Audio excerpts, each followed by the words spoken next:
The wooden stock felt warm against Scarlett's cheek as she lined up the shot. 800 yards downrange, a target the size of a dinner plate waited in the crosshairs of her grandfather's rifle. Around her, the sounds of modern warfare training filled the air, the sharp crack of high-tech sniper rifles, the electronic beeps of digital rangefinders, the metallic click of precision-engineered bolts sliding home. Before we jump back in, tell us where you're tuning in from, and if this story touches you, make sure you're subscribed because tomorrow I've saved something extra special for you. Her rifle was different. Built in 1943, it had seen action in 3 wars before she was even born. The other snipers called it a museum piece, a relic that belonged in a display case rather than on a firing line. What they didn't know was that this ancient weapon was about to change everything they thought they knew about marksmanship. Scarlett took a breath, held it, and squeezed the trigger.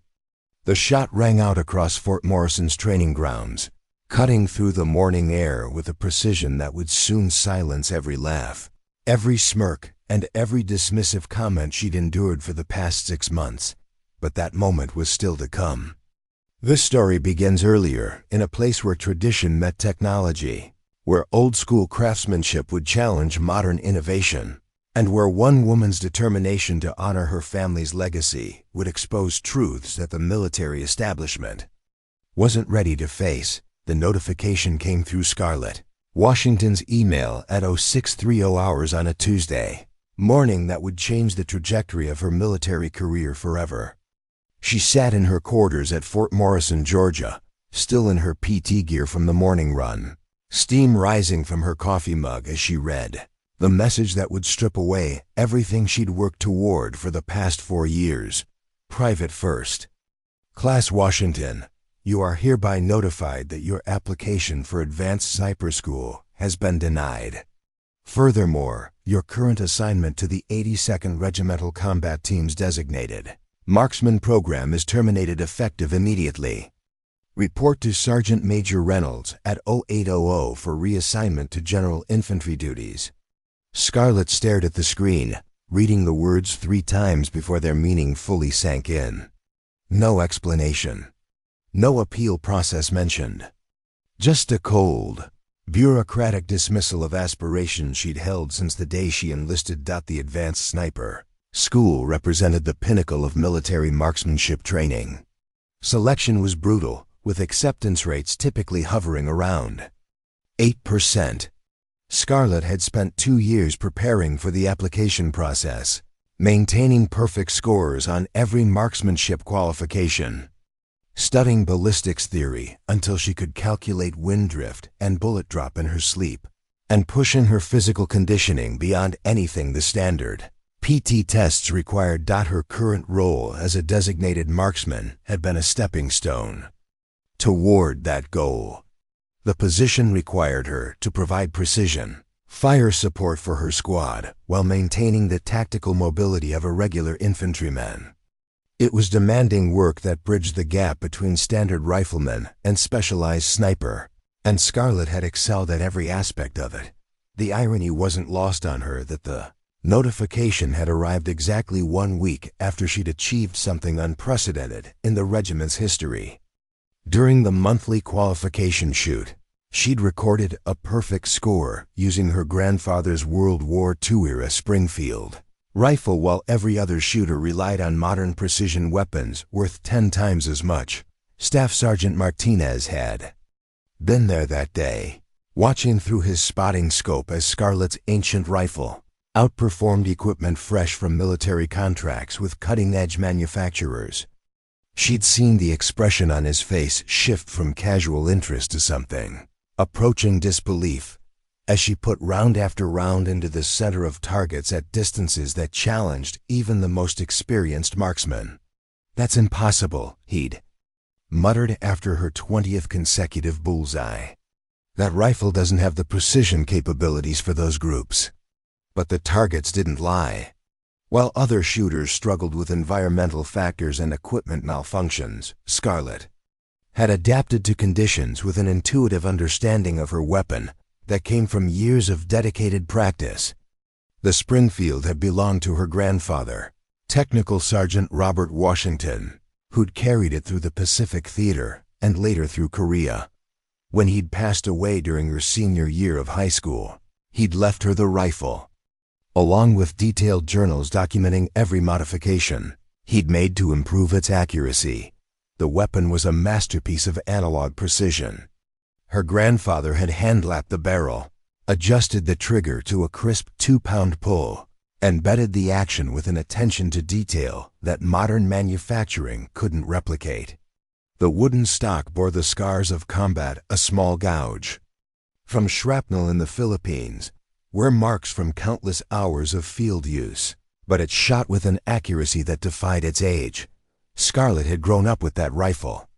Her grandfather had taught her to shoot during summer visits to his farm in Alabama, starting with the fundamentals of sight alignment and breathing control, before progressing to advanced techniques, like reading wind patterns and calculating range estimates. By the time she was 16, she could consistently hit targets at distances that impressed even experienced hunters in their rural community. When she enlisted in the Army 3 years ago, Scarlett had brought the Springfield with her, intending to use it for recreational shooting during off-duty hours. Military regulations allowed personal weapons on base under specific circumstances, and she'd completed all the necessary paperwork to maintain possession of her grandfather's rifle. What she hadn't expected was how much attention the weapon would attract. Modern military marksmen typically trained with rifles that incorporated every technological advancement: available adjustable stocks, precision optics, electronic rangefinders, and computerized ballistic calculators. The sight of a young female soldier carrying a 70-year-old rifle to the range inevitably drew curious looks and, increasingly, derisive comments. Playing dress-up with Grandpa's war trophy was a typical greeting from other soldiers. Maybe you should try something from this century. The dismissive attitude had only intensified after she'd begun outperforming shooters, using equipment worth thousands of dollars more than her inherited rifle. Some attributed her success to luck. Others suggested that the targets were somehow easier when she was shooting. A few openly questioned whether she was receiving some form of special treatment from the range instructors. Captain Williams had been different. As the officer in charge of the designated marksman program, he'd recognized Scarlett's potential early and encouraged her development as a precision shooter. He'd arranged for additional training opportunities, provided access to advanced ballistic software, and supported her application to advanced sniper school with an enthusiastic recommendation. You have an instinctive understanding of marksmanship. Fundamentals that can't be taught, he'd told her during her last performance review. The rifle is just a tool. What matters is the shooter's ability to read conditions, make precise adjustments, and execute under pressure.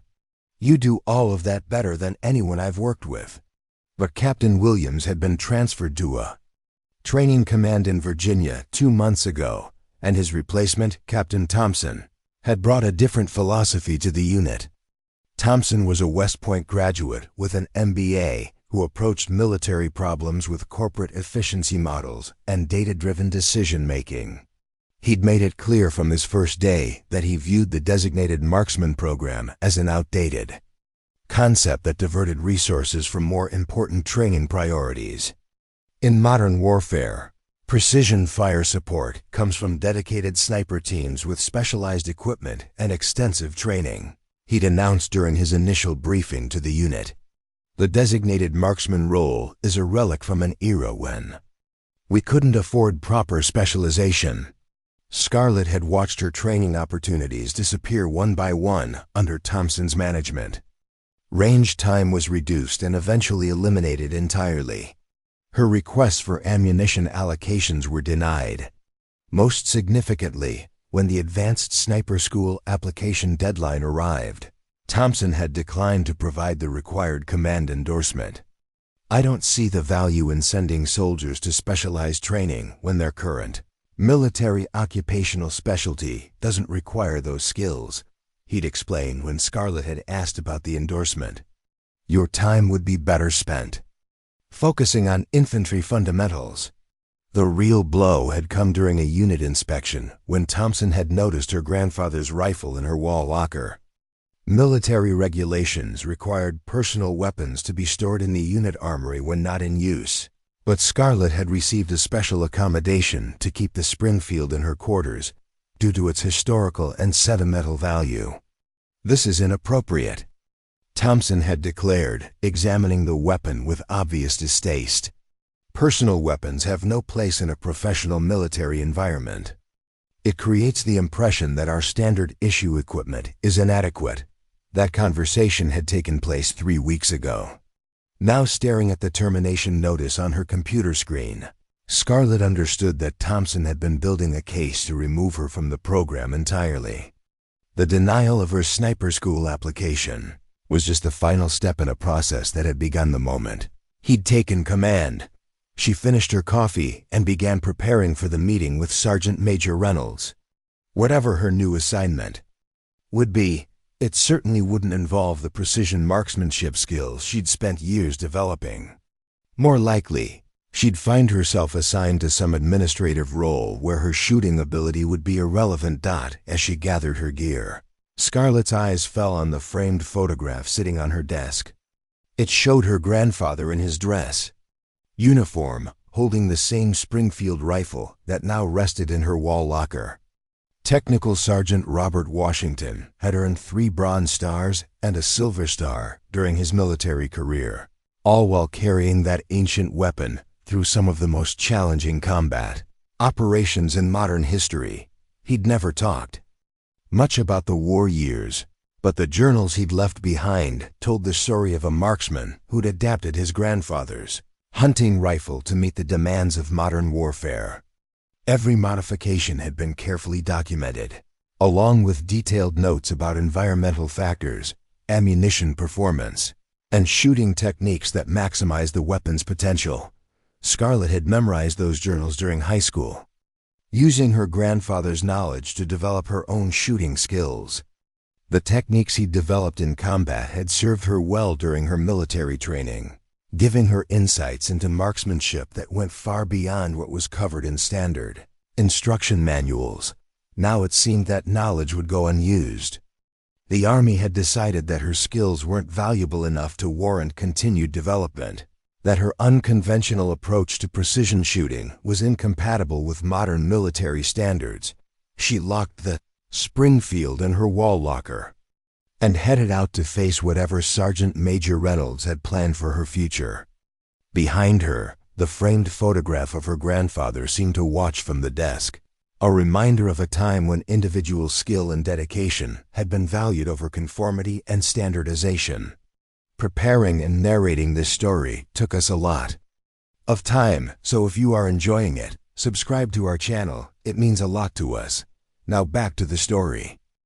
The hallways of Fort Morrison buzzed with the usual morning activity as soldiers prepared for another day of training. Scarlett walked among them knowing that her role in that training had fundamentally changed. Yesterday, she'd been a designated marksman with aspirations toward elite sniper training.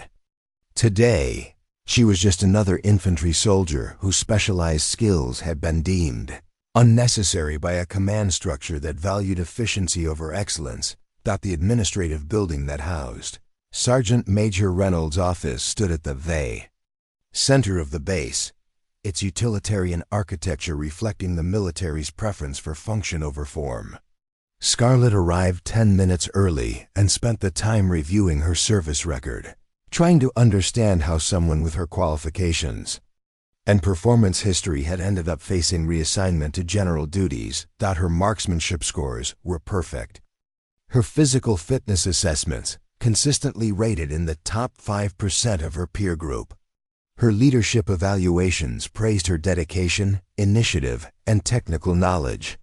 On paper, she represented exactly the kind of soldier the Army claimed to want: skilled, motivated, and committed to excellence. But papers didn't tell the whole story. They didn't capture the subtle resistance she'd faced from some instructors who seemed uncomfortable with her unconventional methods. They didn't record the comments about her grandfather's rifle being a cute antique, or the suggestions that she should grow up and use real equipment. Most importantly, they didn't reflect Captain Thompson's apparent belief that her success was somehow incompatible with proper military discipline. At exactly 0800 hours, Scarlett knocked on Sergeant Major Reynolds' door and was instructed to enter. Reynolds was a 30-year veteran whose office walls displayed the accumulated evidence of a distinguished military career. Combat patches from 3 different deployments, qualification badges for every weapon system in the Army inventory, and photographs from training exercises around the world created a visual testament to decades of dedicated service. Private First Class Washington, reporting as ordered, Sergeant Major. Reynolds looked up from the paperwork spread across his desk, his expression neutral but not unfriendly. He was known throughout the regiment as a fair leader who cared about his soldiers' welfare while maintaining the highest standards of military professionalism. "Take a seat, Washington. We need to discuss your new assignment."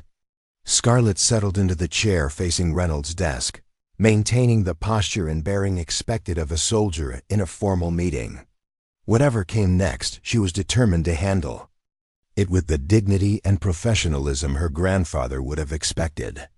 "I've reviewed your service record," Reynolds continued, "and I have to say, I'm impressed with your qualifications. Perfect marksmanship scores, excellent physical fitness, strong leadership potential, which makes the situation somewhat puzzling." He pulled out a folder containing what Scarlett assumed was her personnel file.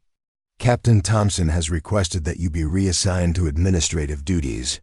He feels that your current assignment isn't the best utilization of your skills."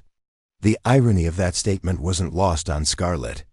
Her marksmanship skills were being deemed inappropriate for a marksmanship program, while her administrative abilities, which were competent but hardly exceptional, were apparently better suited for her military career. "Sergeant Major, if I may ask, what specific administrative duties are being considered?" Reynolds consulted his paperwork. "Inventory management for the quartermaster section. It's important work, ensuring that units have the supplies and equipment they need for training and operations. Inventory management." Scarlett had gone from precision shooting to counting supplies in storage warehouses. The transition represented more than just a change in duties. It was a complete abandonment of the military occupational specialty she'd chosen when enlisting. "I understand, Sergeant Major. When would this assignment begin?" "Immediately. You'll report to Staff Sergeant Coleman in Building 47 this afternoon for initial orientation." The meeting concluded with the efficient dispatch typical of military administration. Scarlett saluted, received her written orders, and walked out of the building, knowing that her career as a marksman had effectively ended before it had truly begun. The rest of the morning passed in a blur of administrative processing. She cleared her equipment from the designated marksman program, returned specialized gear to the unit armory, and completed paperwork transferring her to the quartermaster section. Each signature on each form felt like another step away from the military career she'd envisioned when she'd first raised her right hand to take the oath of enlistment. By noon, Private First Class Scarlett Washington was officially assigned to inventory management duties, responsible for tracking supplies and equipment that other soldiers would use for the training she was no longer allowed to participate in. Her grandfather's rifle remained locked in her quarters, its potential as unrealized as her own aspirations for advanced marksmanship training. Standing in the quartermaster warehouse that afternoon, surrounded by pallets of equipment and supplies, Scarlett wondered if this was how all military careers ended for soldiers who didn't fit neatly into standard categories. Excellence, it seemed, was less important than conformity, and individual achievement was secondary to administrative convenience. But as she began learning the procedures for inventory management, Scarlett found herself thinking about her grandfather's journals and the modifications he'd made to an ordinary rifle to achieve extraordinary results. He'd found ways to excel within a system that didn't always recognize or value innovation. Perhaps there were lessons in his experience that could be applied to her current situation. The ancient rifle might be locked away, but the skills and knowledge it represented remained. Scarlett Washington was down, but she wasn't finished. Not yet. The quartermaster warehouse at Fort Morrison stretched across 3 acres of concrete floor space, filled with everything from field rations to vehicle maintenance equipment. Row upon row of metal shelving rose 20 feet toward fluorescent lights that cast harsh shadows between the storage aisles. This sterile environment had become Scarlett Washington's new world, a place where precision meant counting inventory. Rather than placing bullets on target, Staff Sergeant Coleman was a career logistics specialist who approached supply management with the methodical attention to detail that Scarlett had once applied to marksmanship. He was fair but demanding, expecting his soldiers to maintain accountability for millions of dollars worth of military equipment while processing hundreds of requisitions and deliveries each week. Washington, you'll be responsible for sections C through F, Coleman explained during her first week orientation. Combat equipment, personal protective gear, and specialized tools. Everything gets logged, tracked, and inspected according to these procedures. He handed her a thick manual detailing inventory protocols that seemed designed to eliminate any possibility of human error through sheer bureaucratic complexity. Every item required multiple forms, digital entries, and physical verification. Before it could be issued to requesting units, Scarlett adapted to the routine with professional competence, but the work felt like intellectual exile. Where she'd once calculated wind drift and bullet trajectory, she now computed supply levels and delivery schedules. Instead of studying ballistics tables, she memorized procurement regulations and storage procedures. The other soldiers in the quartermaster section were pleasant enough, though most viewed their assignment as either a stepping stone to other specialties or a comfortable refuge from the physical demands of combat arms units. Few shared Scarlett's background in precision marksmanship, and conversations rarely extended beyond work assignments and weekend plans. It was during her 3rd week in the warehouse that Scarlett encountered her first reminder of the world she'd left behind. Sergeant First Class Marcus Webb appeared at her desk with a requisition for specialized ammunition, his uniform bearing the distinctive marksman badge that Scarlett had once worn with pride.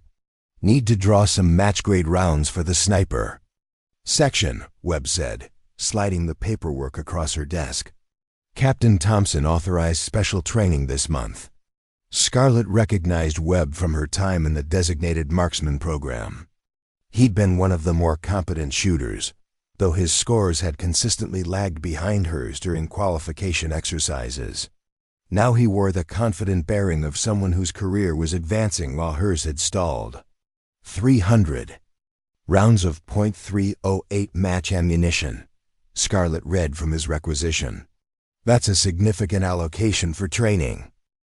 New guys need a lot of practice, Webb replied with a casual dismissiveness that suggested he no longer considered her part of the marksmanship community. Some of us are heading to advanced sniper school next month. Gotta make sure we're ready for the real thing. The comment stung more than Scarlett had expected.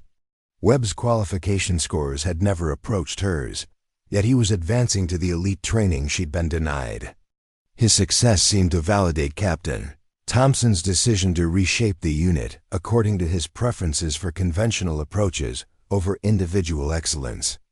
I'll process this request and have the ammunition ready by tomorrow afternoon, Scarlett said, maintaining professional courtesy despite her personal feelings about the situation.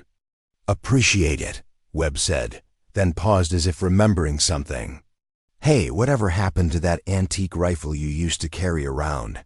Figured you'd have donated it to a museum by now. Several other soldiers in the warehouse had stopped their work to listen to the conversation.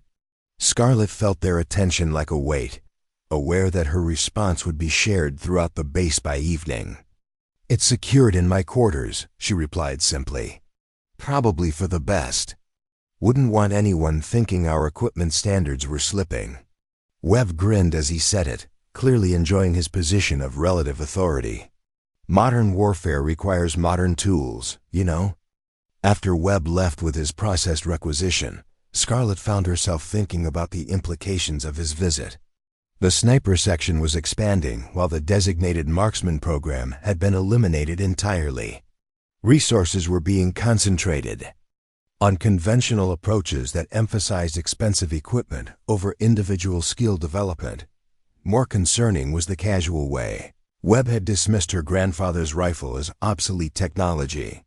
The Springfield had been designed for precision shooting at distances that exceeded the capabilities of most modern infantry weapons, yet it was now viewed as a curiosity rather than a functional tool. The pattern of dismissive encounters became routine over the following weeks.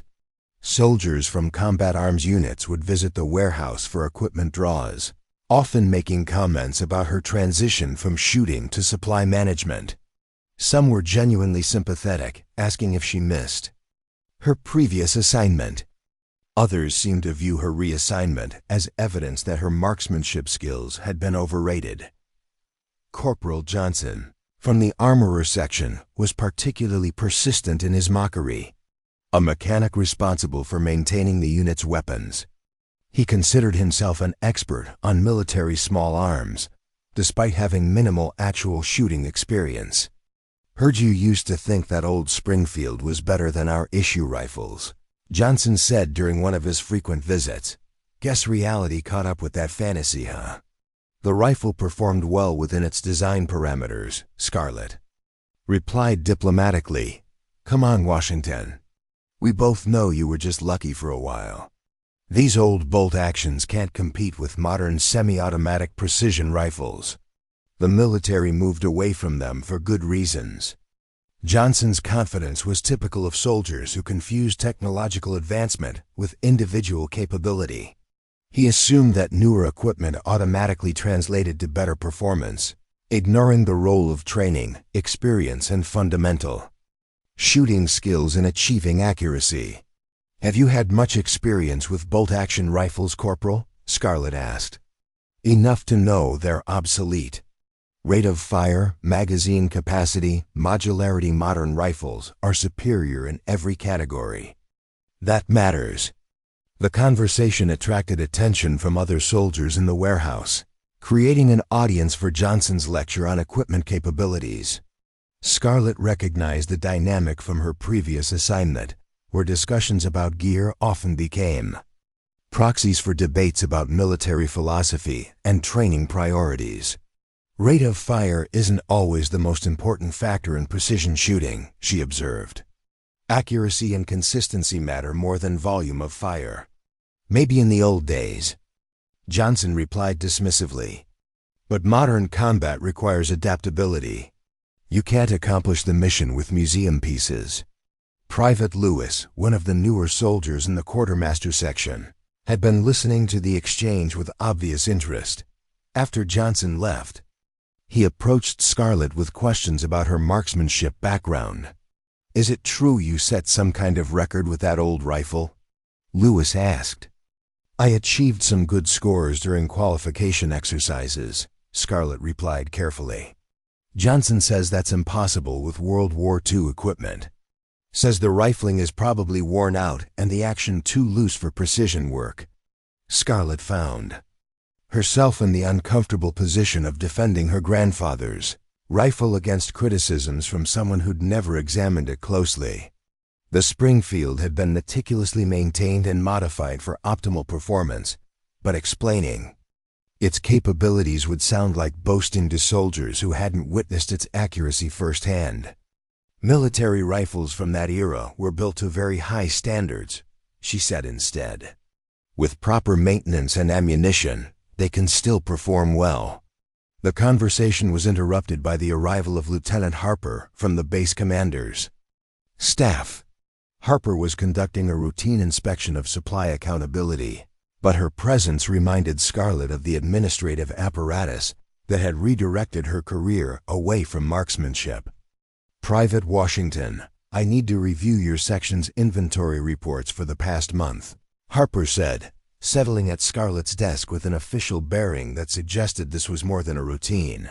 "Check." Scarlet provided the requested documentation, watching Harper scrutinize every entry and signature with the thoroughness of someone looking for specific problems.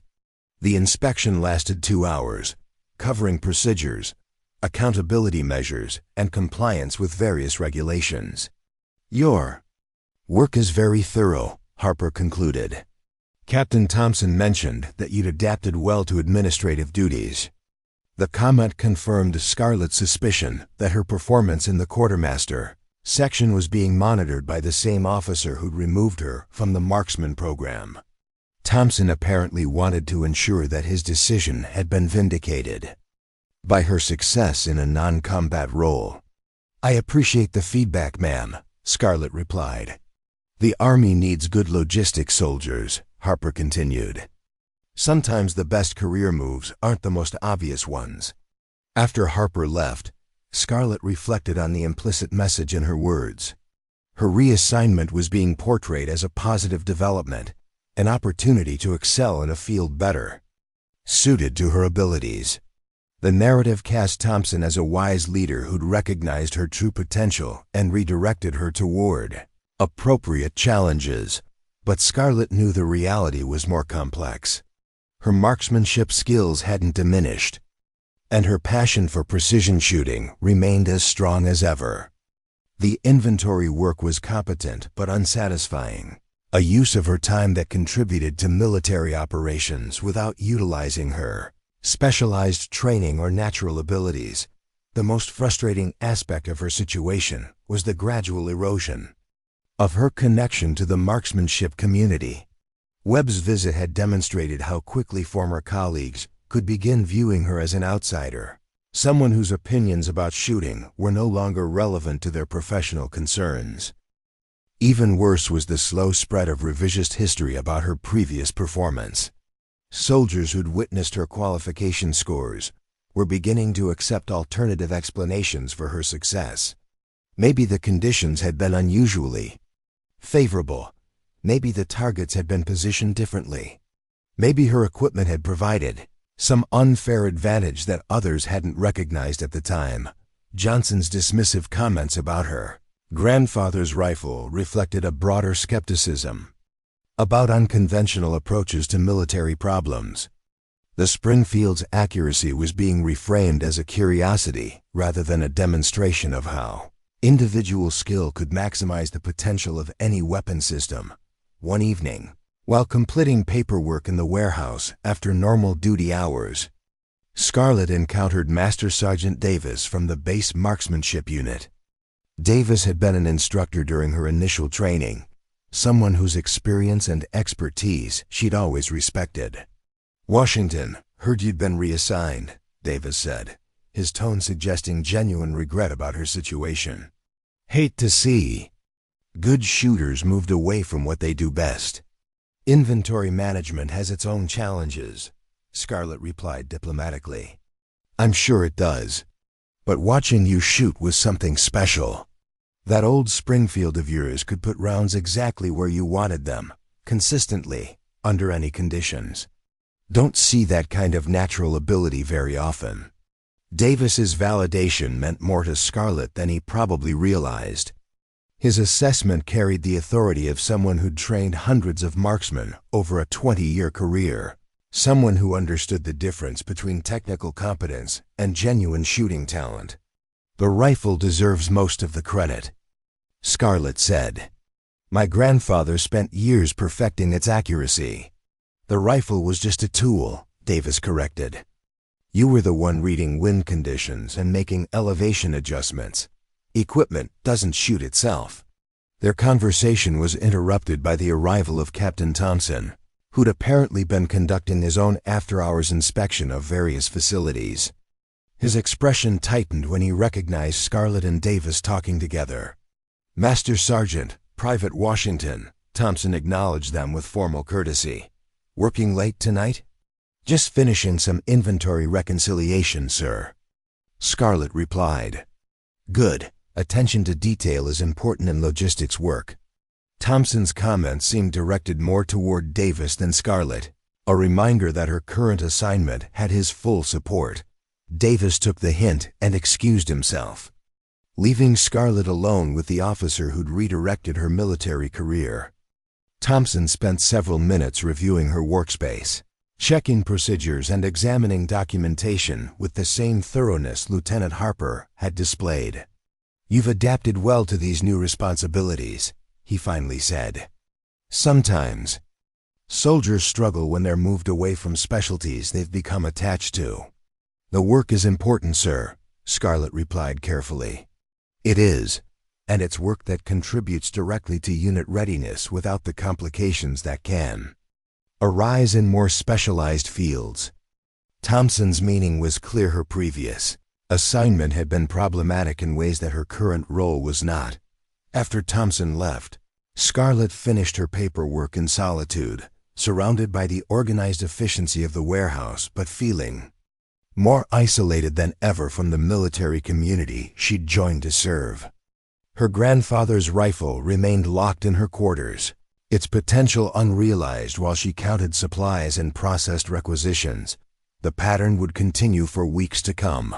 Professional competence in a role that felt like exile, casual mockery from soldiers who viewed her reassignment as vindication of their skepticism about unconventional approaches, and the gradual erosion of her reputation as someone whose marksmanship skills had been temporarily impressive rather than fundamentally exceptional.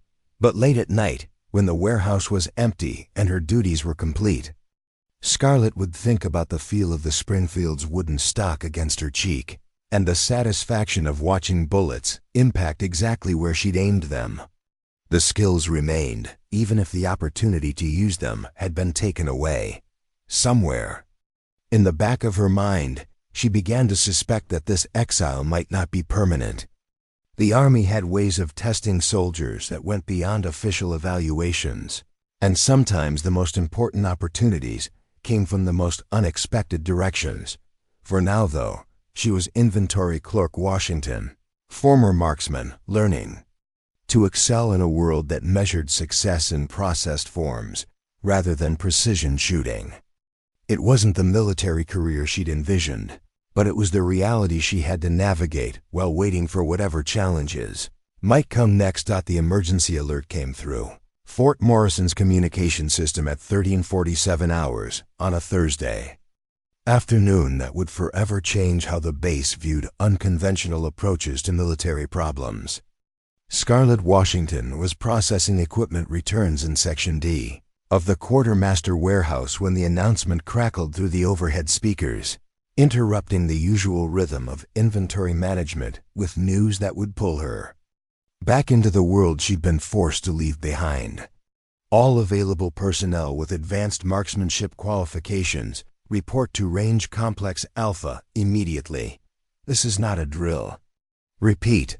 All personnel with advanced marksmanship qualifications report to Range Complex Alpha for emergency tasking. Scarlett looked up from her computer terminal, uncertainty clouding her thoughts. Did her previous designation as a marksman qualify her for this emergency call? Her current assignment was inventory management, but her military records still reflected her marksmanship training and qualification scores. Staff Sergeant Coleman appeared at her workstation, having heard this same announcement. His expression suggested he was wrestling with similar questions about how to interpret the emergency directive. Washington, you still have current marksmanship certifications, right? Coleman asked. Yes, Sergeant. My qualifications don't expire for another 18 months. Then you better get over to the range complex. Whatever this is about, they're calling all available shooters. Scarlett secured her work area and headed across the base toward Range Complex Alpha, joining streams of soldiers from various units who'd responded to the emergency call. The crowd included familiar faces from the sniper section, designated marksmen from other companies, and competitive shooters from the base marksmanship team. The scene at the range complex was unlike anything Scarlett had witnessed during her 3 years at Fort Morrison. Military vehicles surrounded the area, their emergency lights casting red and blue flashes across the concrete staging areas. Medical personnel stood by with ambulances, while communications specialists set up radio equipment near the range control tower. Colonel Barnes, the base commander, stood on a raised platform addressing the assembled marksmen. His weathered face reflected the gravity of whatever situation had prompted this emergency mobilization. "Ladies and gentlemen, we have a critical situation developing approximately 12 miles north of this installation," Barnes began, his voice carrying across the range through a portable PA system. A civilian aircraft made an emergency landing in the restricted training area. The pilot and 2 passengers are trapped in the wreckage, but rescue operations are being complicated by an immediate threat to their safety. The colonel paused, allowing the weight of his words to settle over the crowd. Scarlett found herself pushed toward the back of the group, her height disadvantage making it difficult to see Barnes clearly, but his voice carried the unmistakable urgency of a commander facing a time-sensitive crisis. "Intelligence indicates that a pack of feral dogs has taken up residence in the crash area," Barnes continued. "These animals have shown aggressive behavior toward the rescue team's initial approach. Due to the proximity of the survivors and the nature of the terrain, we cannot use standard methods to clear the threat."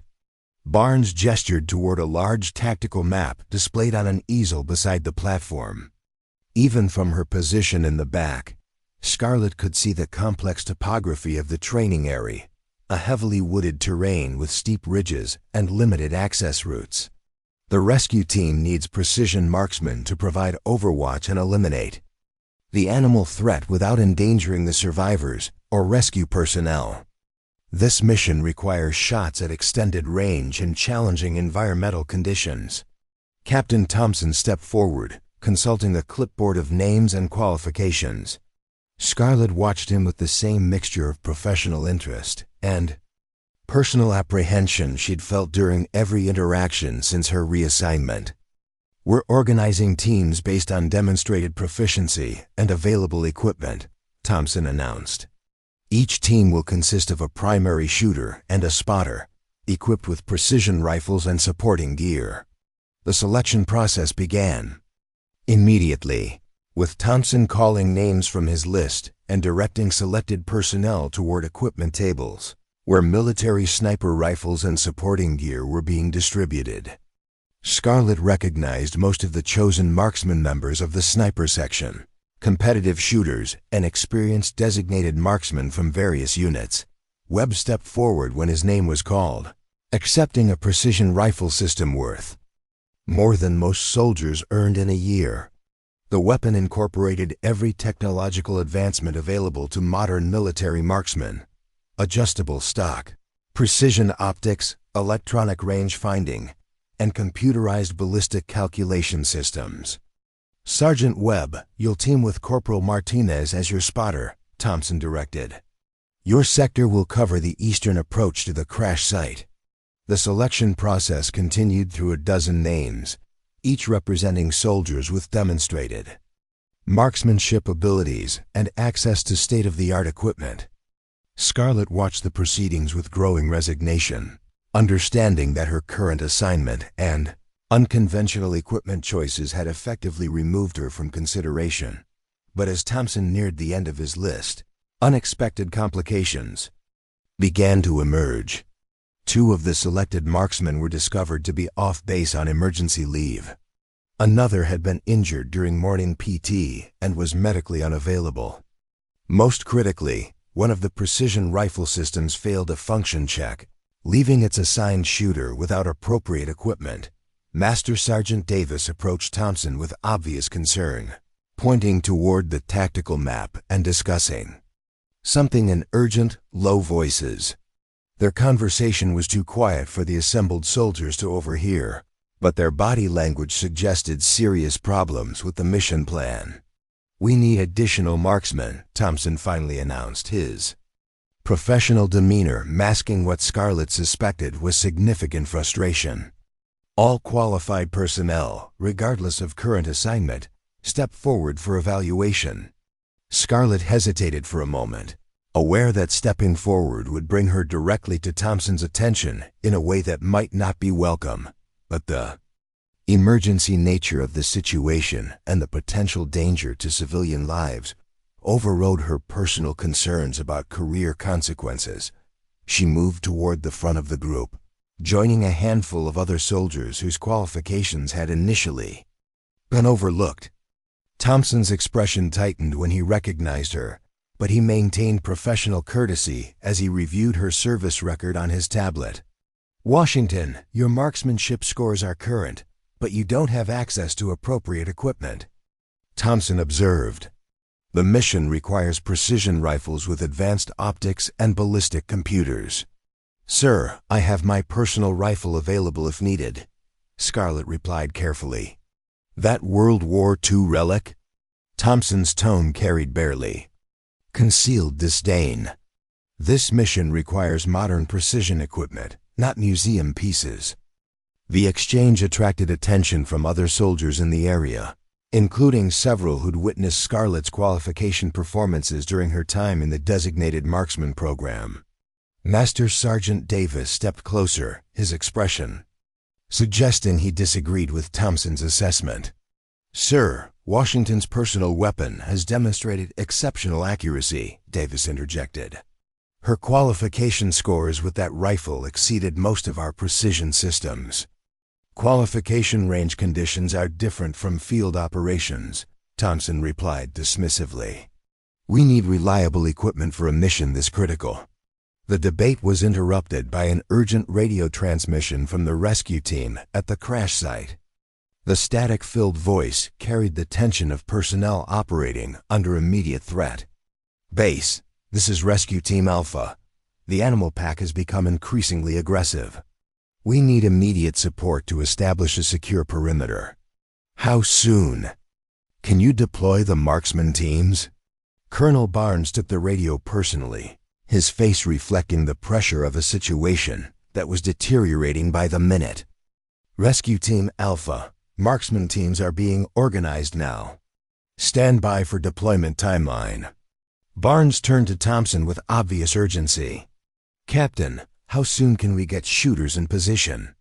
"Sir, we're experiencing some equipment and personnel shortfalls. It may take longer than anticipated to field adequate teams." The colonel's expression darkened as he processed the implications of Thompson's report. Every minute of delay increased the danger to the crash survivors and the rescue personnel attempting to reach them. "Captain, I need solutions, not problems," Barnes said sharply. "Use whatever personnel and equipment are available. This is about saving lives, not maintaining equipment preferences."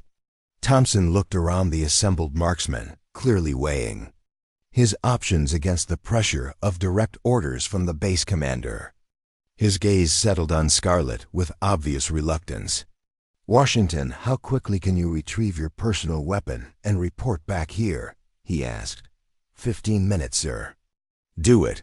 You'll be assigned to Overwatch Position Bravo with Corporal Henderson as your spotter." Scarlett sprinted across the base to her quarters, her mind racing through the equipment and ammunition requirements for an extended-range shooting mission. Her grandfather's Springfield was stored in its custom case along with the specialized ammunition she'd loaded specifically for precision shooting. The rifle emerged from its case like a familiar friend, its wooden stock warm to the touch and its metal components gleaming from meticulous maintenance. The optics were period-appropriate, but had been carefully zeroed for maximum accuracy at various ranges. She grabbed her shooting kit rangefinder, weather meter, ballistic tables, and the detailed notes her grandfather had compiled about the rifle's performance characteristics under different conditions. The ammunition was hand-loaded to exacting specifications, each cartridge precisely crafted to maximize the Springfield's inherent accuracy. The sprint back to the range complex took 12 minutes, leaving her slightly winded but ready for whatever challenges the mission might present. Thompson looked skeptical as she arrived with her equipment, but the urgency of the situation left no time for extended debate about her weapon choice. "Henderson will brief you on the tactical situation during transport," Thompson said, indicating an experienced corporal who served as a spotter for the base marksmanship team. "Your position will require shots at distances up to 800 meters in wooded terrain." Corporal Henderson examined Scarlett's rifle with professional interest, noting the modifications her grandfather had made to enhance its accuracy. His expression suggested respect for the craftsmanship rather than skepticism about its capabilities. "Nice work on the trigger and barrel," Henderson commented. "What kind of groups does it shoot?" "Sub-minute of angle at most ranges," Scarlett replied. "It's been thoroughly tested under various conditions." The transport vehicles were military trucks equipped with communications gear and tactical equipment. As they rolled through the gates of Fort Morrison toward the training area, Henderson briefed Scarlett on the specific challenges they would face. "The crash site is in a valley surrounded by wooded ridges," he explained, pointing to aerial photographs of the terrain. "The feral dogs have established positions that give them clear lines of sight to the wreckage. Rescue personnel can't approach without being attacked." The photograph showed the complexity of the tactical situation. The crashed aircraft sat in a clearing approximately 200 meters across, surrounded by dense forest that provided concealment for the threatening animals. Rescue teams would need to cross open ground to reach the survivors, making them vulnerable to attack unless the dogs could be eliminated first. "Your position will be on this ridge," Henderson continued, indicating a spot that overlooked the crash site from the northwest. "Range to target area varies from 600 to 800 meters, depending on where the animals position themselves." As their vehicle approached the deployment area, Scarlett began the mental calculations that had become second nature during her marksmanship training. Wind conditions, temperature, humidity, and elevation would all affect bullet trajectory at those distances. The Springfield would need to perform at the limits of its capabilities, but her grandfather's modifications and her own expertise gave her confidence in the weapon's precision. The deployment went smoothly, with Henderson establishing their position on the designated ridge while Scarlett prepared her shooting setup. The view down to the crash site revealed the full scope of the emergency, an aircraft partially buried in soft ground, with visible figures moving inside the wreckage. More ominously, dark shapes moved through the forest around the clearing, occasionally emerging into open areas where their size and aggressive posture confirmed the threat they posed to rescue operations. "Base, this is Overwatch Bravo in position," Henderson reported through his radio. "We have visual contact with both the crash site and multiple targets in the target area." Thompson's voice crackled back through their communications system. "Overwatch Bravo, stand by for coordination with other teams. Do not engage until authorized." Scarlett settled behind her rifle, adjusting the stock and cheek rest for optimal comfort during what might be an extended shooting session. The Springfield felt perfectly balanced in her hands, every control and adjustment as familiar as her own heartbeat. Through her scope, she could see the tactical situation developing exactly as Henderson had described. The feral dogs were large, aggressive animals that had clearly established territorial control over the area around the crash site. Their behavior suggested pack hunting instincts that would make them extremely dangerous to rescue personnel. "Range to the nearest target group is 730 meters, Henderson reported, reading his laser rangefinder. "Wind is variable, approximately 5 to 8 miles per hour from the southwest." Scarlett made the necessary adjustments to her scope, calculating the precise holdover required to compensate for bullet drop and wind drift at that distance.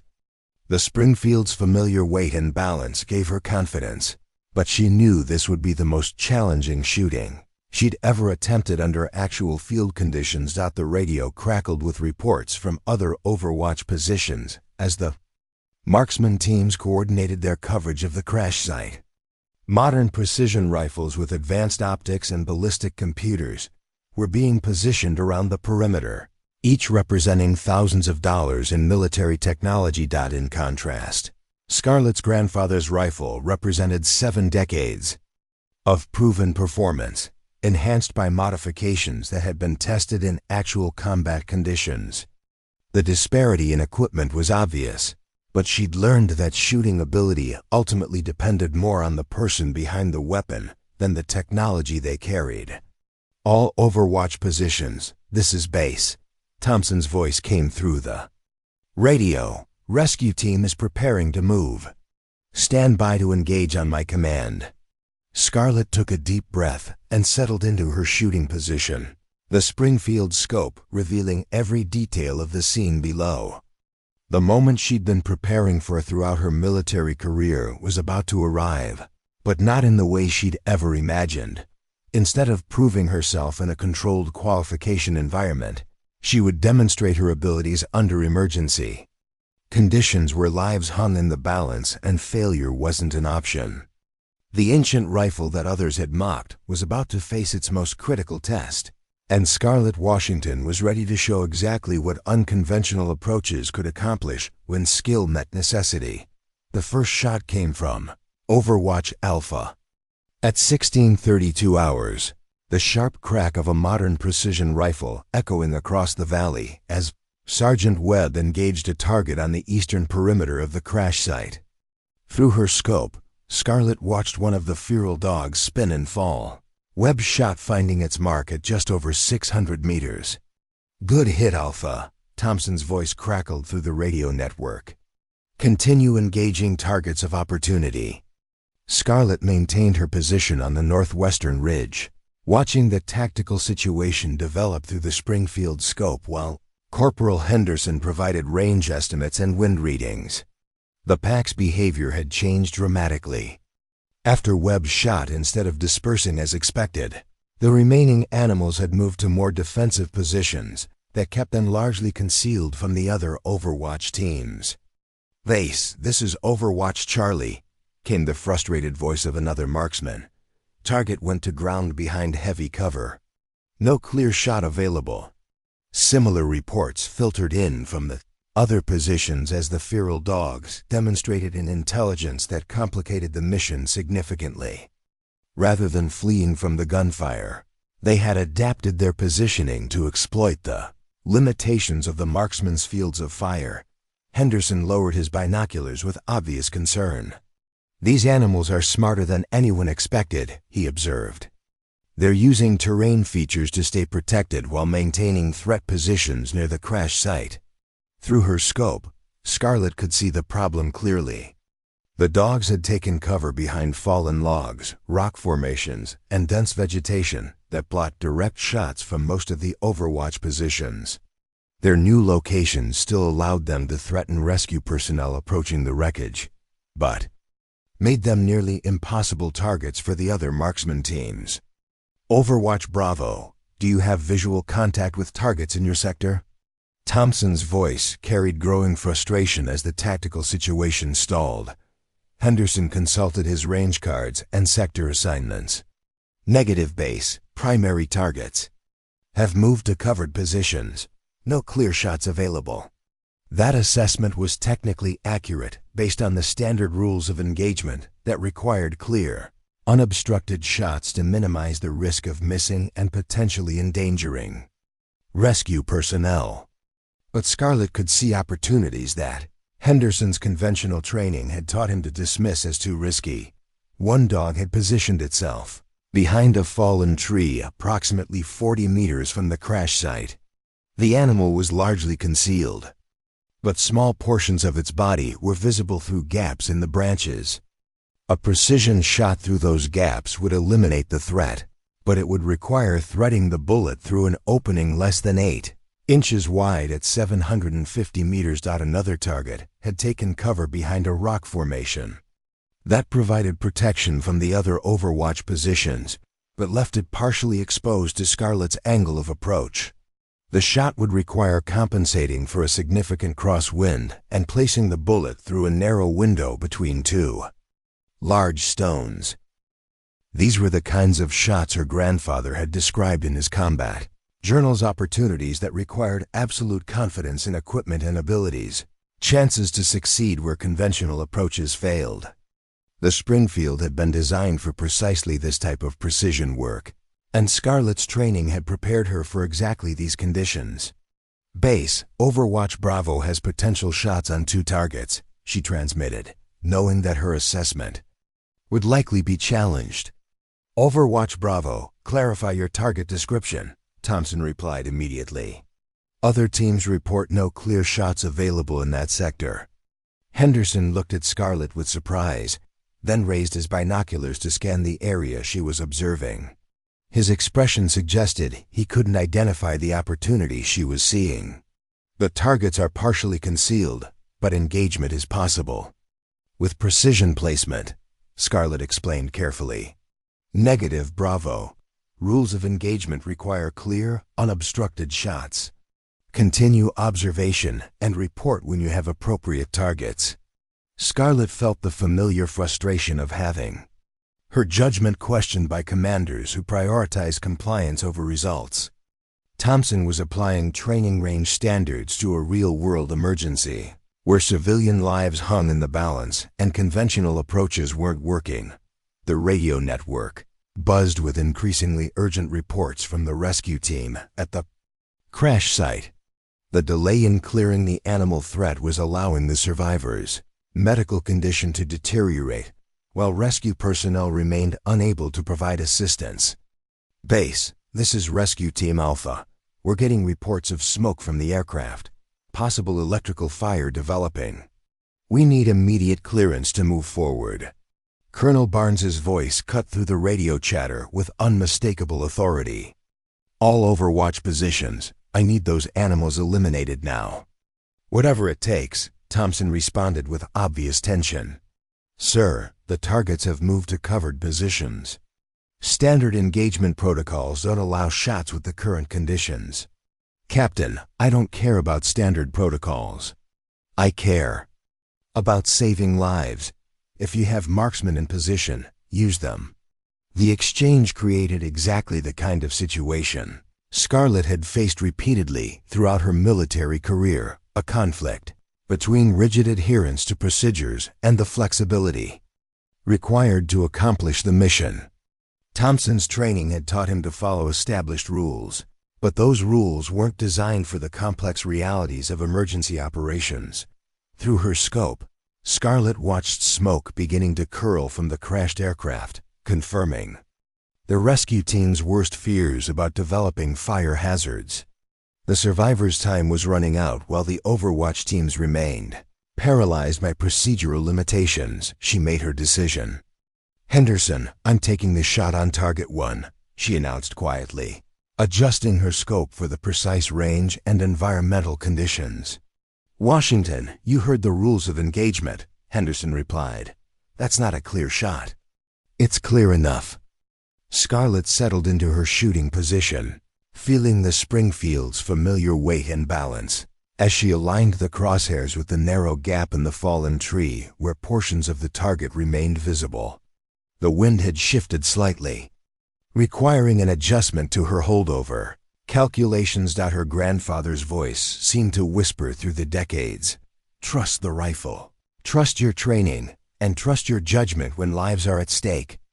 The shot broke cleanly, the Springfield's precision trigger releasing exactly when Scarlet intended. The bullet traveled 750 meters in less than a second, threading through the 8-inch gap in the branches and finding its target with surgical precision.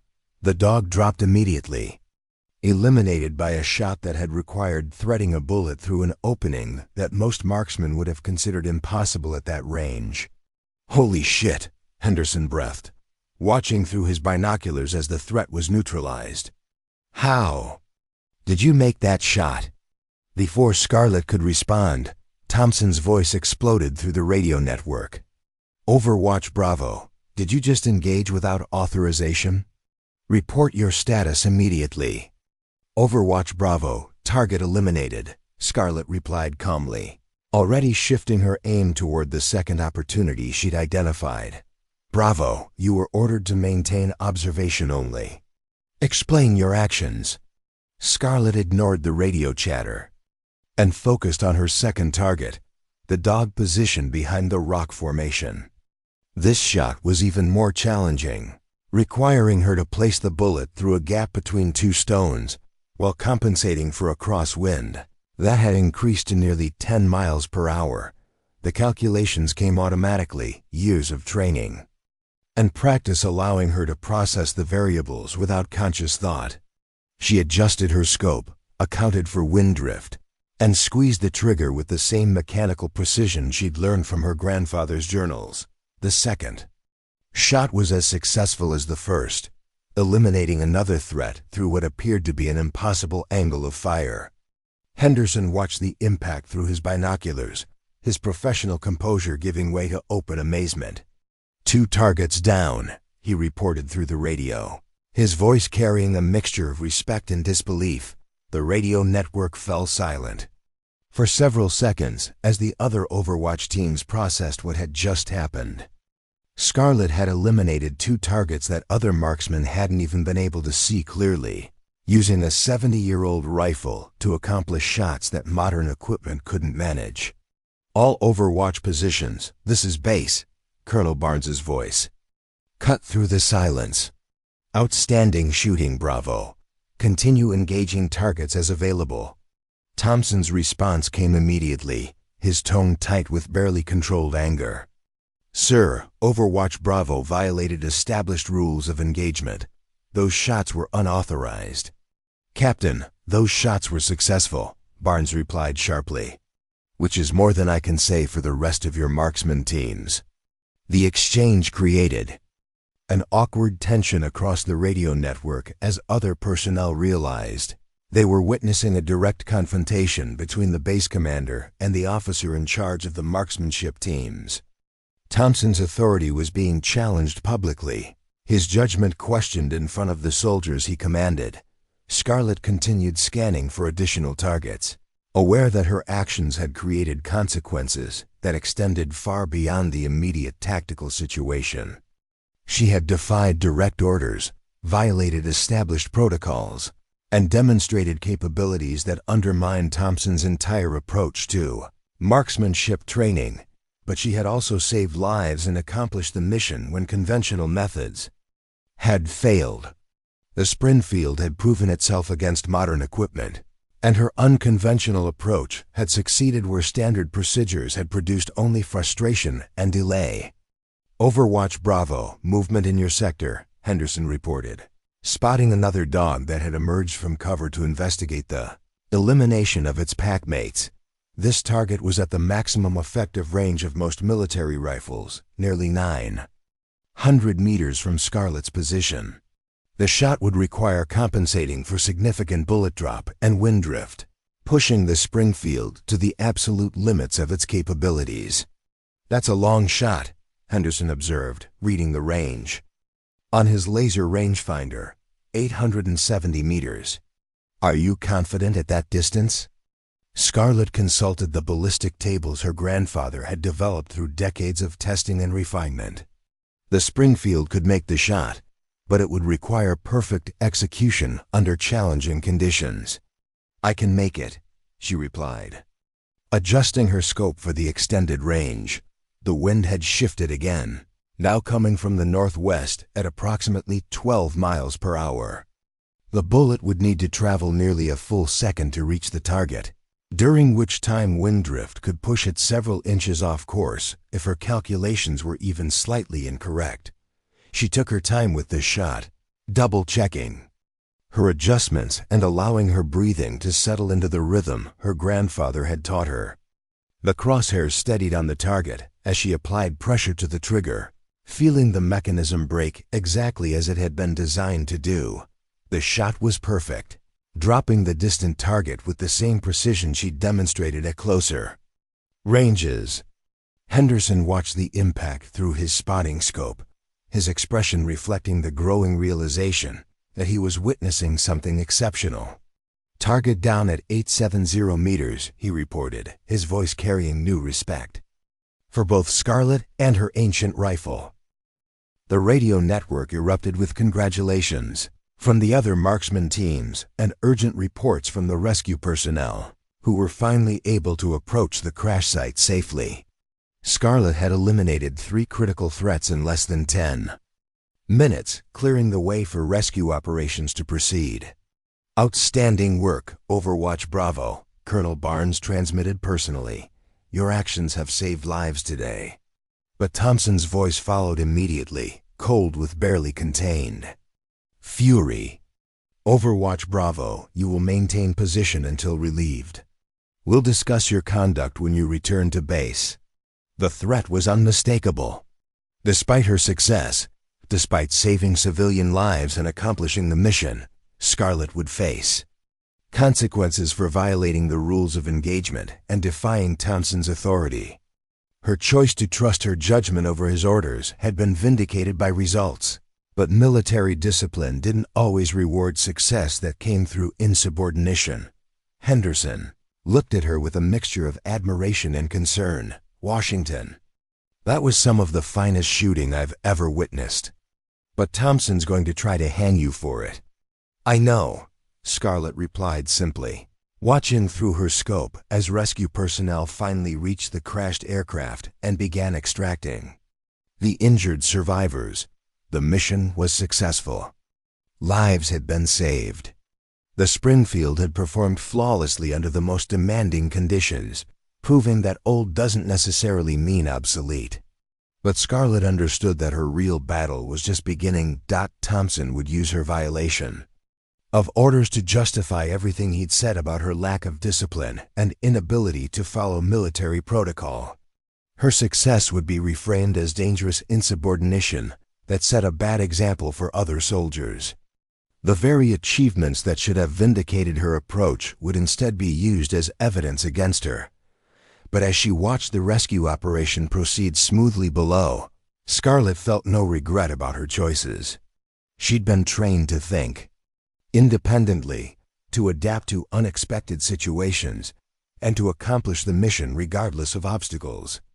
Those were the same qualities her grandfather had displayed during his military career, the attributes that had made him an effective soldier, despite using equipment that others considered outdated. The Springfield rested comfortably in her hands, its wooden stock warm from the afternoon sun and its metal components still radiating heat from the shots that had saved lives. Whatever consequences awaited her back at Fort Morrison, she'd proven something important about the value of skill over technology, determination over compliance, and results over procedures. The ancient rifle had spoken with deadly precision, and its message would echo through the base long after the official reports were filed and the disciplinary actions completed. Some lessons could only be taught through demonstration, and today's performance had been a masterclass in the difference between following orders and leading by example. As the afternoon shadows grew longer across the valley, Scarlet Washington prepared for whatever storm was brewing back at base. She'd made her choice, and now she would live with the consequences, whatever they might be. The formal hearing convened at 0800 hours sharp in conference Room B of Fort Morrison's administrative complex, 3 days after the rescue mission that had saved 3 civilian lives and irrevocably changed the trajectory of Scarlet Washington's military career. The sterile fluorescent lighting cast harsh shadows across the polished conference table where her fate would be decided by officers who hadn't witnessed her performance firsthand, but would judge her actions based on regulation compliance rather than mission success. Captain Thompson sat at the head of the table, his uniform immaculate and his expression reflecting the satisfaction of someone who believed he was about to be vindicated. To his right, Major Patricia Hendricks served as the investigating officer, her thick folder of documentation suggesting thorough preparation for what promised to be a contentious proceeding. Colonel Barnes occupied the position of reviewing authority, his weathered face revealing nothing about his intentions regarding Scarlet's future. Private First Class Washington. You stand accused of violating direct orders during combat operations, specifically engaging targets without authorization and disregarding established rules of engagement. Major Hendricks began reading from the formal charges that could result in court-martial proceedings. Scarlet stood at attention before the panel, wearing her dress uniform with the marksmanship badges that had once represented career advancement, but now seemed to highlight the very skills that had gotten her into trouble. Her grandfather's Springfield remained locked in the base armory, seized as evidence in an investigation that treated precision shooting as potential misconduct.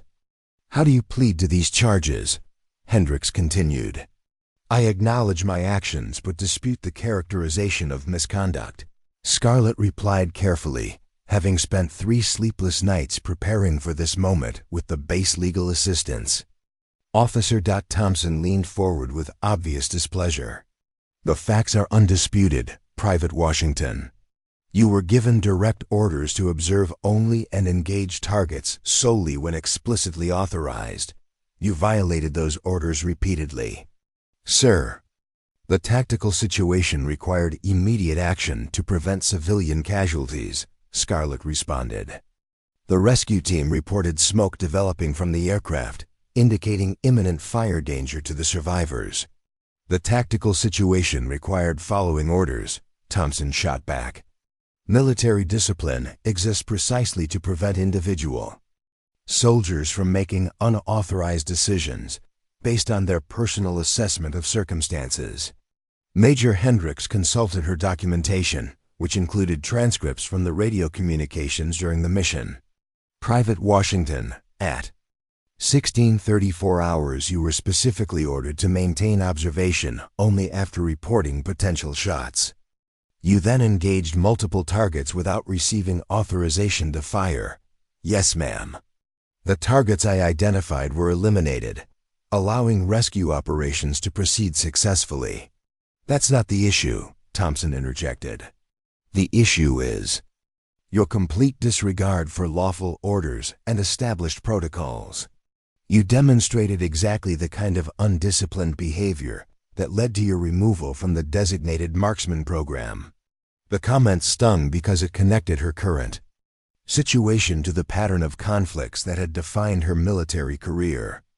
Thompson was building a narrative that portrayed her as fundamentally unsuited for positions requiring adherence to military discipline, someone whose individual judgments consistently conflicted with institutional requirements.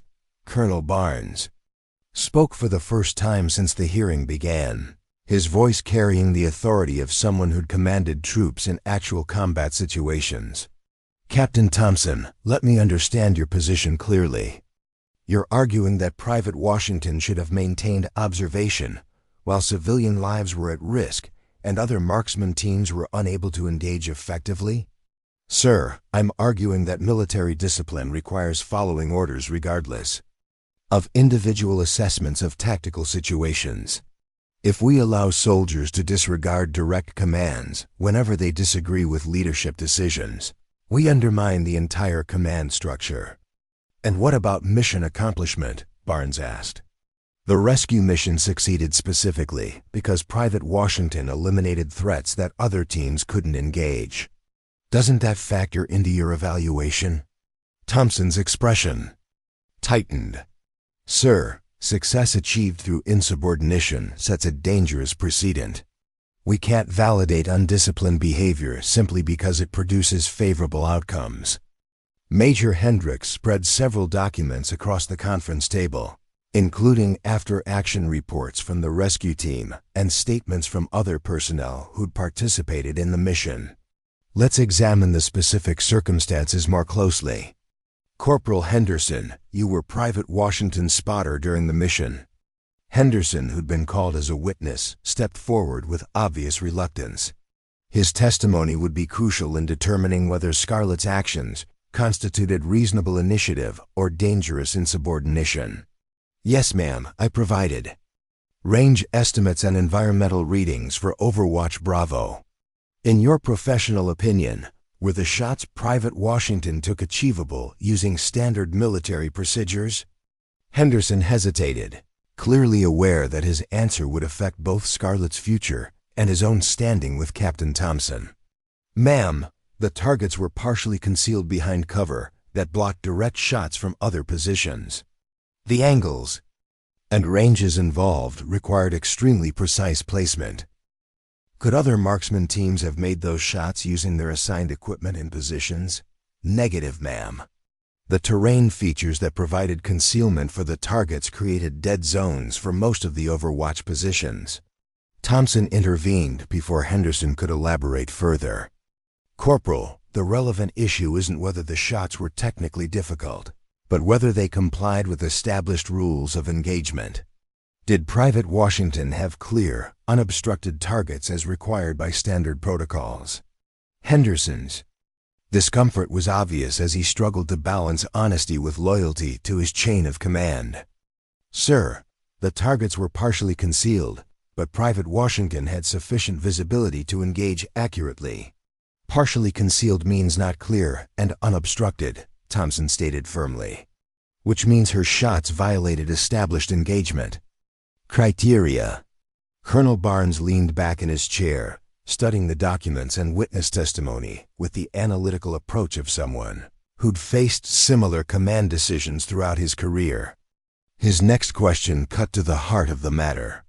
"Captain Thompson, in your assessment, what should Private Washington have done differently?" "She should have waited for authorization to engage, followed established rules of engagement, and maintained discipline despite the tactical pressure, even if that meant allowing civilian casualties while rescue operations were delayed." Thompson's answer revealed the fundamental difference in their approaches to military leadership. "Sir, our first obligation is to military discipline and lawful orders. Individual soldiers cannot be allowed to substitute their judgment for that of their commanders." "I see." Barnes turned to Scarlett with an expression that was difficult to read. "Private Washington, walk me through your decision-making process during the engagement." Scarlett had rehearsed this moment repeatedly, knowing that her explanation might be her only opportunity to provide context for actions that appeared insubordinate when viewed solely through the lens of regulatory compliance. "Sir, I observed targets that posed immediate threats to rescue personnel, but were positioned in locations that prevented engagement by other Overwatch teams. The rescue team reported developing fire hazards that created time pressure for extracting the survivors. What factors did you consider before engaging?" "Range, environmental conditions, precision requirements, and risk to friendly personnel. I calculated that the Springfield could achieve the necessary accuracy to eliminate the threats without endangering rescue operations." "And you made these calculations using a World War II rifle against targets that modern precision systems couldn't engage?" "Yes, sir. The rifle's capabilities and my familiarity with its performance characteristics allowed engagement opportunities that weren't available to other teams." Barnes consulted a document that Scarlett hadn't seen before, something that appeared to contain technical specifications and performance data. "According to the post-mission analysis, your 3 shots achieved an average accuracy of 0.7 minutes of angle at ranges exceeding 700 meters. How do you explain that level of precision? Using 70-year-old equipment?" The question surprised Scarlett because it suggested that someone had conducted detailed ballistic analysis of her performance rather than simply focusing on regulatory compliance. "Sir, my grandfather modified the rifle extensively during his military service. The barrel was hand-lapped, the trigger adjusted to precise specifications, and the action bedded for optimal accuracy." "And you learned to use these modifications through what training?" "My grandfather's combat journal, sir. He documented every adjustment and tested the rifle's performance under various conditions during 3 wars. Thompson looked increasingly frustrated as the discussion focused on technical performance rather than disciplinary issues. "Colonel, with respect, the quality of her shooting isn't relevant to the charges. She violated direct orders and disregarded established protocols." On the contrary, Captain. The quality of her shooting is central to understanding whether her actions represented reasonable initiative or dangerous insubordination. Barnes opened another folder containing documents that made Thompson visibly uncomfortable. I've received some interesting communication since this incident, Barnes continued. The civilian survivors have requested to personally thank the marksman who saved their lives. The rescue team commander has recommended Private Washington for a commendation based on her actions enabling successful mission completion. He spread additional documents across the table. I've also received inquiries from several military schools about Private Washington's availability for advanced training programs. It seems her performance has attracted attention from organizations that specialize in precision marksmanship instruction. Thompson's expression darkened as he realized that his attempt to discipline Scarlett was being complicated by recognition of her achievements from sources outside his command authority.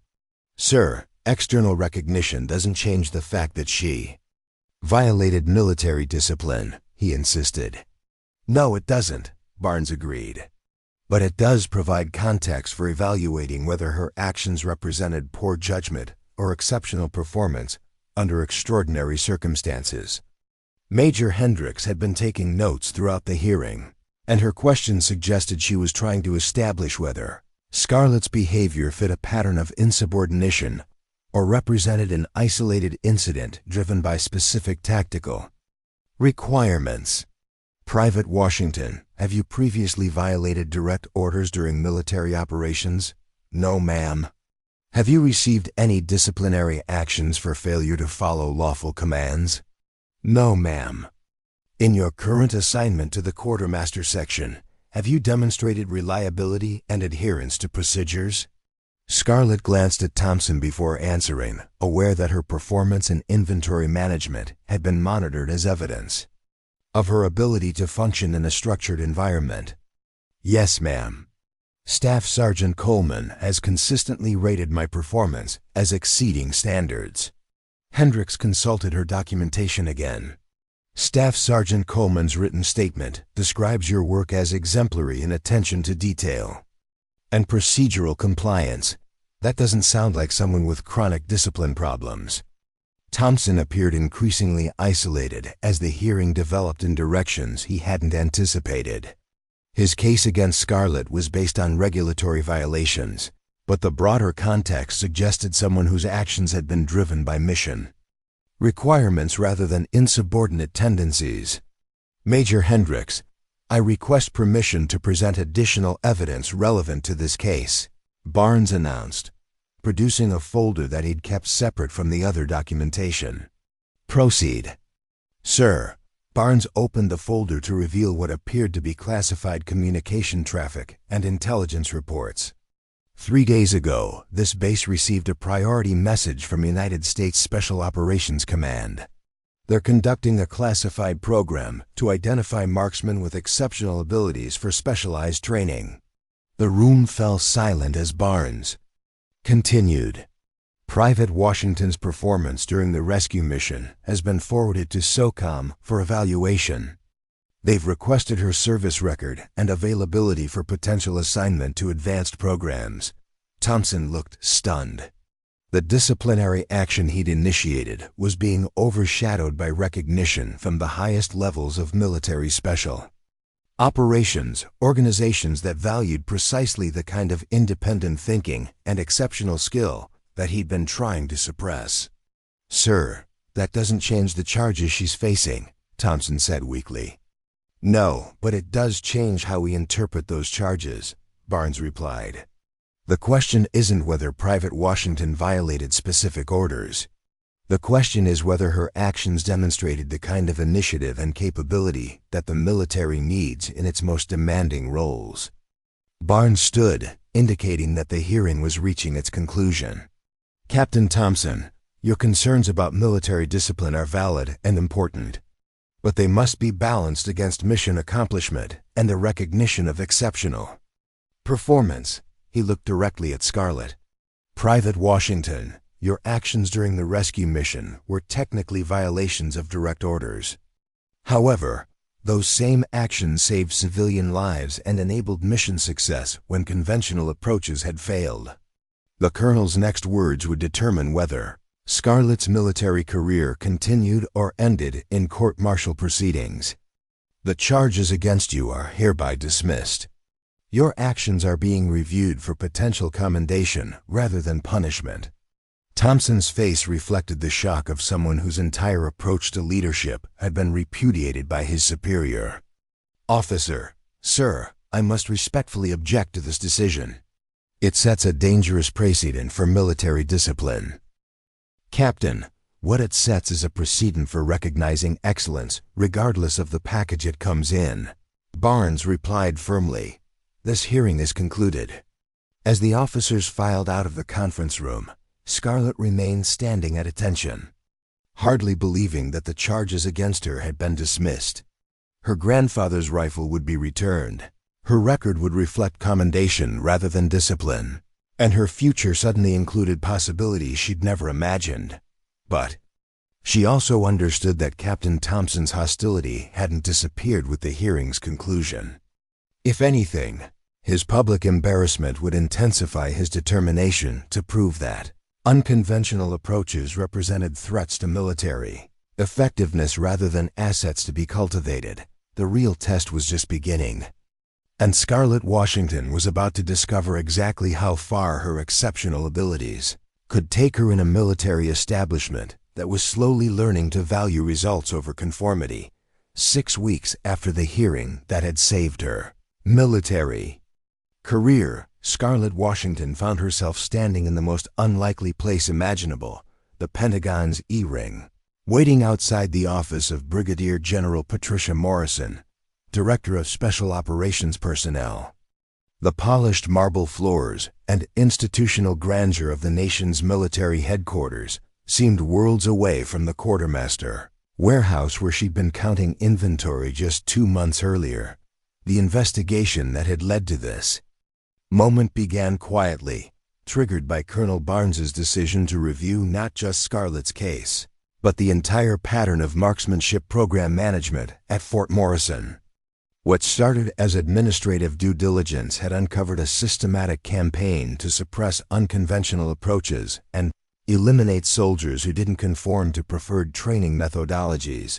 Lieutenant Colonel Sandra Hayes, the Pentagon's Inspector General investigator assigned to the case, had spent 3 weeks at Fort Morrison interviewing personnel, reviewing records, and reconstructing the sequence of decisions that had nearly ended Scarlett's military career before it truly began. Her findings painted a disturbing picture of institutional bias masquerading as professional standards. Private First Class Washington, General Morrison's aide announced, "The General will see you now." Scarlett entered the spacious office to find not just General Morrison, but an assembly that represented the highest levels of military marksmanship community. Colonel James Mitchell from the Army Marksmanship Unit sat beside Major Sarah Chun from Marine Corps' Precision Weapons Section. Master Sergeant Rodriguez, the senior enlisted advisor for Special Operations Sniper Training, occupied a chair near the window overlooking the Potomac River. "Please take a seat," General Morrison said, indicating a chair facing the group. "We have some things to discuss about your recent experiences and future opportunities." General Morrison was a compact woman whose uniform displayed the ribbon rack of someone who'd earned respect through combat leadership rather than administrative competence. Her reputation included developing innovative training programs that had revolutionized special operations methodology throughout the military. "I'm going to be direct, Washington," Morrison began. "The investigation into your case has revealed problems that extend far beyond Fort Morrison. We've discovered evidence of systematic discrimination against unconventional training methods and bias against soldiers who don't fit preferred demographic profiles." She opened a thick folder containing documentation that Scarlett recognized as relating to her original removal from the designated marksman program. Captain Thompson's actions weren't isolated incidents. They were part of a broader pattern that has cost the military some of its most promising talent. Colonel Mitchell leaned forward, his expression reflecting the concern of someone whose organization depended on identifying and developing exceptional marksmanship talent. Washington, we've reviewed not just your recent performance, but your entire training history. Your scores and methodology suggest capabilities that were never properly evaluated or developed. Sir, I appreciate the recognition, but I was told my performance didn't meet program standards, Scarlett replied carefully. Your performance exceeded program standards, Major Chun corrected. That was apparently the problem. Some instructors seem to believe that exceptional individual ability threatens unit cohesion and training standardization. Master Sergeant Rodriguez consulted his own documentation before speaking. Private Washington, I've been training snipers for 15 years. I've worked with shooters using every type of equipment, from the most advanced precision systems to improvised weapons in field conditions. Your performance with that Springfield rifle represents some of the finest marksmanship I've encountered. The validation from such experienced professionals felt surreal after months of having her abilities questioned and dismissed. Scarlett had begun to doubt her own assessments of her capabilities.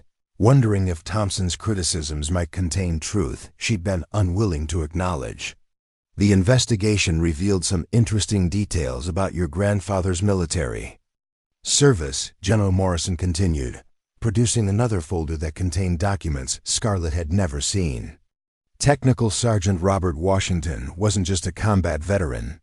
He was part of a classified program developing precision marksmanship techniques for special operations. Scarlett felt her understanding of her family history shift as Morrison continued. His modifications to that Springfield rifle weren't just personal improvements. They were prototype developments for enhancing accuracy in extended range engagements. His combat journals contained technical innovations that influenced sniper training for decades. The revelation recontextualized everything Scarlett had learned from her grandfather's notes and modifications. What she'd understood as personal adaptations had actually been cutting-edge research that pushed the boundaries of precision marksmanship technology. Your grandfather's work was classified until recently, Colonel Mitchell explained. When we reviewed your case, someone recognized the techniques you were using and traced them back to his original research. You've been applying advanced methodology without realizing its historical significance. The irony, Major Chun added, is that Captain Thompson rejected your approach as outdated when it actually represented innovations that were ahead of their time and remain relevant today.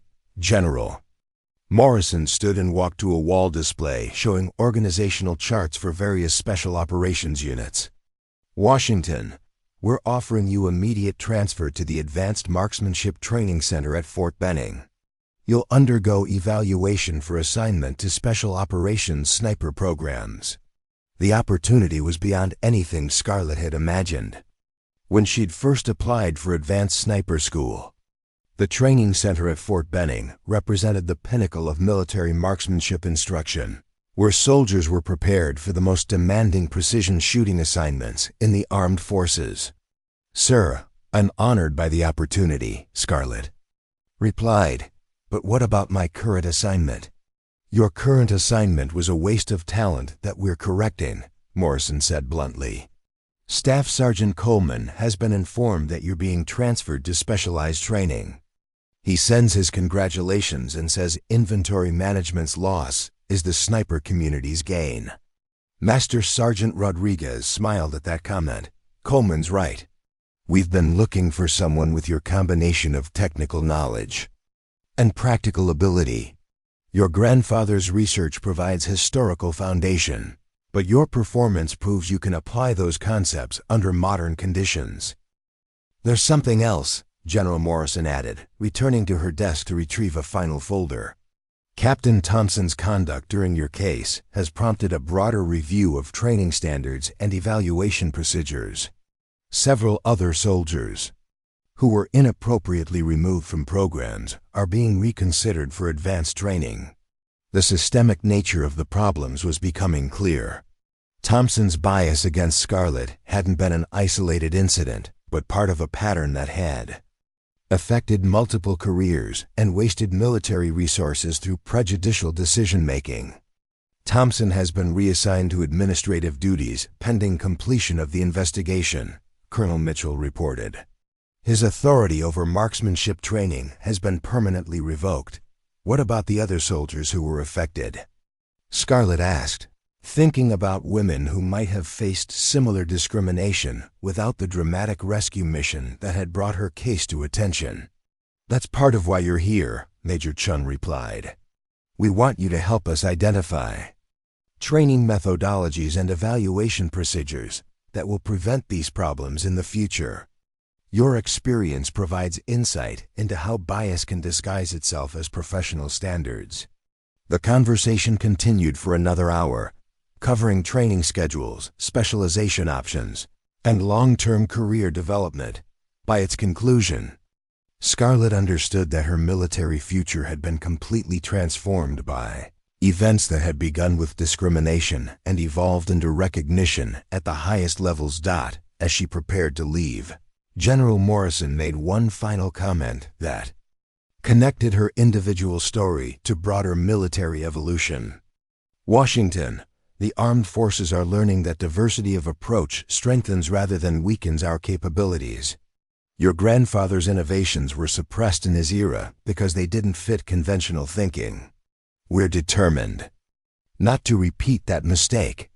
3 months later, Scarlett stood on the firing line at Fort Benning's Advanced Marksmanship Training Center, her grandfather's Springfield rifle resting comfortably in her hands as she prepared for the final qualification exercise that would determine her assignment to specialized operations.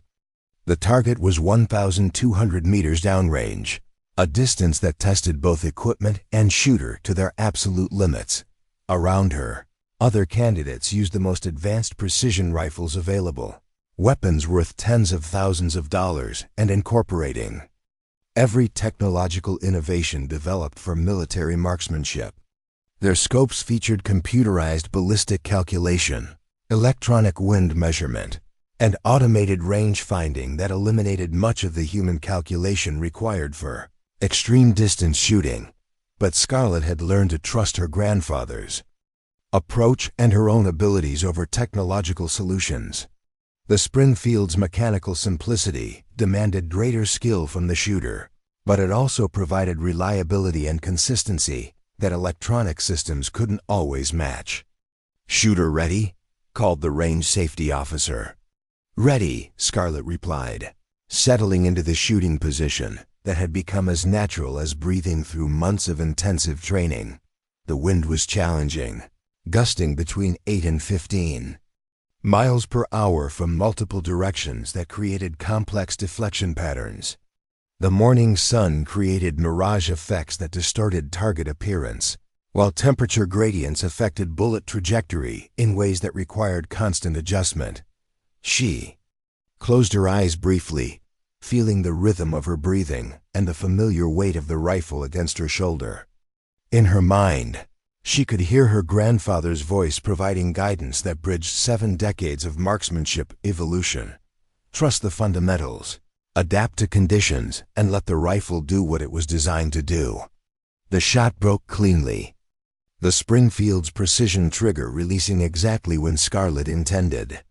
The bullet traveled for nearly 2 seconds before impacting the target with an audible strike that confirmed perfect placement. "Dead center," announced the spotter, his voice carrying the respect of someone who understood the difficulty of what he'd just witnessed. The qualification exercise continued through 15 more shots at varying ranges and conditions, each one testing different aspects of precision marksmanship under field-realistic scenarios. Scarlett's performance was flawless, demonstrating mastery of techniques that combined her grandfather's innovations with modern training methodology. When the scores were tallied, her results exceeded those of every other candidate in the program, including soldiers using equipment worth 10 times as much as her inherited rifle. The ancient Springfield had not only held its own against Modern technology, it had proven superior in the hands of someone who understood its capabilities completely. Colonel Rebecca Foster, the training center commander, approached Scarlett as she secured her equipment after the exercise. Foster was a legendary figure in military marksmanship, someone whose students had gone on to serve in the most elite units in the armed forces. Washington, in 25 years of training snipers, I've never seen anyone achieve those scores using a bolt-action rifle without electronic assistance, Foster said. You're not just qualified for special operations assignment, you're ready to help establish new training standards. The assignment orders arrived that afternoon. Immediate transfer to the 1st Special Forces Group Sniper Section, with follow-on training at the Special Operations Target Interdiction Course. Scarlett would be joining the most elite marksmanship community in the military, working alongside soldiers whose skills were legendary within special operations circles. But perhaps more importantly, she would be carrying forward her grandfather's legacy of innovation and excellence, proving that true marksmanship transcended equipment specifications and technological advantages. The lessons learned through discrimination and vindication would inform her approach to training future generations of precision shooters. As she packed her grandfather's rifle for transport to her new assignment, Scarlett reflected on the journey that had taken her from inventory management to special operations in less than 6 months. The ancient weapon that others had mocked as obsolete had become the foundation for a career that would influence military marksmanship for decades to come. The final irony was that Captain Thompson's attempts to suppress her unconventional approach had ultimately led to its validation at the highest levels of military leadership. His discrimination had backfired spectacularly, resulting not just in her vindication but in systemic changes that would prevent similar bias from affecting future soldiers. 6 months after arriving at Fort Bragg for her special operations assignment, Scarlett received notification that she'd been selected to attend the Special Operations Advanced Skills Course, a program that prepared soldiers for the most demanding precision shooting assignments in the military. Her performance had been so exceptional that she was being fast-tracked through training that typically required years to complete. But the most satisfying moment came when she received a letter from Private Jennifer Martinez, one of 3 female soldiers whose cases had been reviewed following the investigation into training program discrimination. Martinez had been reinstated to sniper training and was excelling in her coursework, her natural abilities finally receiving the recognition they deserved. Your case opened doors for all of us, Martinez wrote. We're proving that excellence comes in many forms, and the military is stronger when it recognizes talent, regardless of the package it comes in.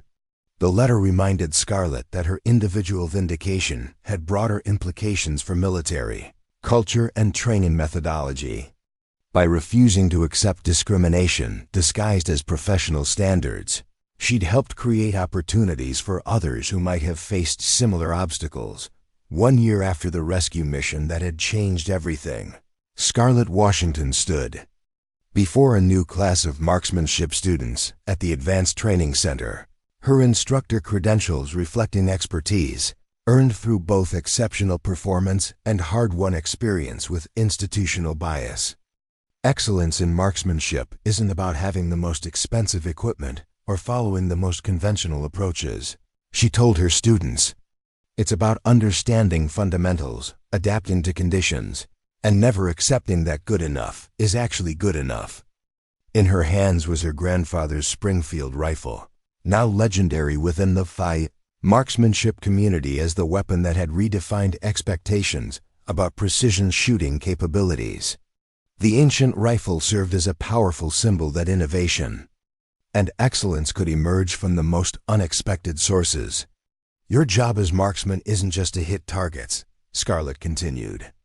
It's to push the boundaries of what's possible, to challenge assumptions about limitations, and to prove that individual skill and determination can overcome any obstacle. The students listened with the attention of soldiers who understood they were receiving instruction from someone whose achievements had become part of military marksmanship history. Among them were both men and women from diverse backgrounds, all united by their commitment to excellence and their determination to honor the legacy of precision shooters who had served before them. As the afternoon sun slanted through the classroom windows, Scarlett Washington began teaching the next generation of military marksmen, carrying forward lessons learned through discrimination, vindication, and ultimate triumph. The ancient rifle that had once been mocked as obsolete now inspired students to exceed conventional limitations and achieve excellence through dedication, skill, and unwavering commitment to their craft. The laughs had long since stopped. In their place was respect, recognition, and the understanding that true marksmanship, like true leadership, was measured not by conformity to expectations, but by the courage to excel despite them. Her grandfather's legacy lived on, not just in the precision rifle he'd modified with such care, but in the principles he'd embodied, that excellence required no excuses, that innovation often emerged from necessity, and that the finest weapons were only as good as the soldiers who carried them. From inventory clerk to special operations instructor, from discrimination to vindication, from mockery to legend, Scarlett Washington had proven that in the hands of someone with skill, determination, and unshakable principles, even an ancient rifle could change the world. Up next, you've got 2 more standout stories right on your screen. If this one hits the mark, you won't want to pass these up. Just click and check them out. And don't forget to subscribe and turn on the notification bell so you don't miss any upload from us.